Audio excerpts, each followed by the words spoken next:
So what's up, Blind Pride? How is everybody on this beautiful weekend? Hope everybody had a good, safe Memorial Day. So, it's been a long day already. My 2-year-old had his birthday party this morning and decided that even though it's the hottest time of the day, we're going to go out and do an adventure today, and I am so excited. We are going to Parkville Cemetery, and I don't really know. I guess, online they say it's Anderson. We're kind of in between Anderson, Cottonwood, and Palisadro, out in the middle of nowhere. And, I've had a couple people ask me why I haven't been to this cemetery yet, and I was planning on coming eventually, but, more than one person has told me that this cemetery is haunted. Now, I don't know if that's true. I'm not going to say it's haunted. I think they're all peaceful and beautiful, all the same. Some people do think that this is a haunted cemetery, so I don't know. I guess when you say the word haunted, people are obviously intrigued by that word and more interested, but there's a vulture looking at us right now. It's waiting for us to die. But anyway, so we're going to walk around this cemetery and check it out. It's definitely out in the middle of nowhere. It's kind of creepy out here. But it's the daytime. I'm not coming out here to spot ghosts or anything. I'm just coming out here to look at the beautiful headstones and just walk around. So we're going to find a spot for the time-lapse cam, and we are going to go check this out. I'm really excited.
So I definitely want to point out that I wouldn't say that this place is haunted. It's definitely kind of creepy. It's out in the middle of nowhere. You know, it is an old, very old pioneer cemetery. I noticed on the way in that we passed some graves, which I'm going to go check out on my way out. I think they look like that's more like where they put the newer people. And there is some newer people out here, but there's a lot of old ones. But I mean, it is the middle of the daytime. If I came out here at nighttime and spent the night, it'd probably be a different story. But one thing I want to say is that if you ever have nothing better to do, come out here and check this out. This is really neat. I do want to point out, I'm going to change the angle of the camera here in a second, but I didn't notice this at first, but now as I'm walking around again and looking up, if you look in the trees, there's lots of neat homemade birdhouses everywhere. I've been trying to catch them all. I keep looking to see, because every time I look, I see one that I missed. But they're really neat. Some of them are made out of wood, some of them aren't. But I'm going to show you one right now. Look how cool that is. I'm assuming people just make these and just hang them up here. It's really neat. There's actually another one. I'm not sure how good I can zoom on this phone, but you kind of get the gist of it. There's another one hanging right there. Really cool. Yeah, like I said, there's a lot of unique stuff out here. Stuff that I've never seen in any other cemetery. You gotta check out this bench. This bench is pretty cool. Just some concrete. People put some old relics from around the house. It looks like we got looks like some screws, nails, nuts, bolts, a horseshoe. Pretty neat stuff. Some of it's pretty old. It looks like an old safety pin type deal. Pretty cool. Just made a rectangle of concrete. Pushed a bunch of stuff laying around in someone's shed or garage and just put them in there. That's pretty neat. Just stacked them on some cinder blocks. And voila. A creepy cool bench and a creepy cool cemetery in the middle of nowhere.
Sure do like them park benches.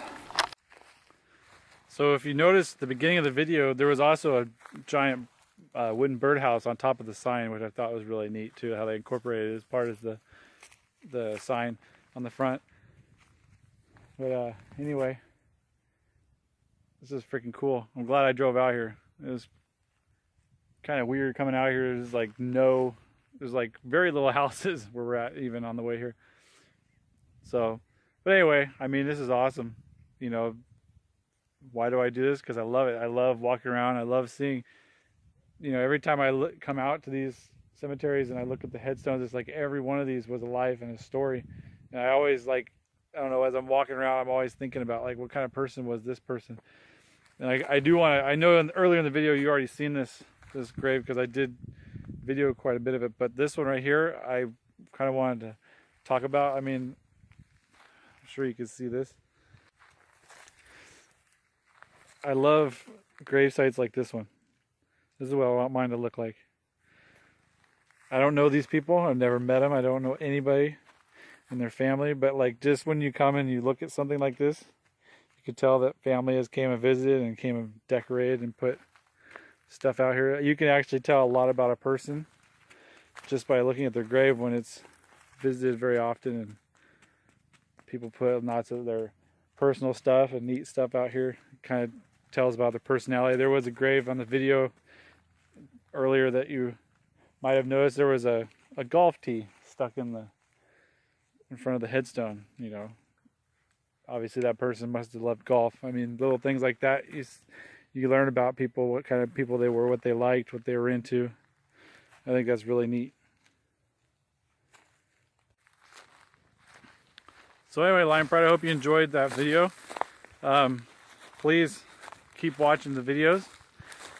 Like the videos. If you're not a subscriber to this channel, please become a subscriber to this channel. We would very much appreciate the support. We love all of our subscribers. Whether we've actually met you before or talked to you or never at all, we still love the support and love that there's people out there, you know, taking the time to watch these videos. I mean, I love coming out and doing them, and to me it's just what I like doing. It's not even, I don't make money doing this. I just do it just because I enjoy it. I'm glad that people are enjoying watching it, and you know, every couple of days we'll get a new subscriber. I get excited because that's one more person that took the time to subscribe and have their busy life. And so anyway, like and subscribe. Follow us on Facebook and Instagram. And until next time, Lion Pride. See you later. There's definitely something you don't see every day. We're literally right, maybe a rock's throw away from the front gate of the cemetery. And as I was pulling away, I noticed this memorial here where somebody clearly must have struck this power pole and died right here. And so close to this cemetery, that's pretty eerie. I don't know why I pulled over, but I thought that was kind of weird, so I thought I'd stop and check it out. It's kind of weird. It's like you're seeing a headstone outside of the cemetery. Crazy.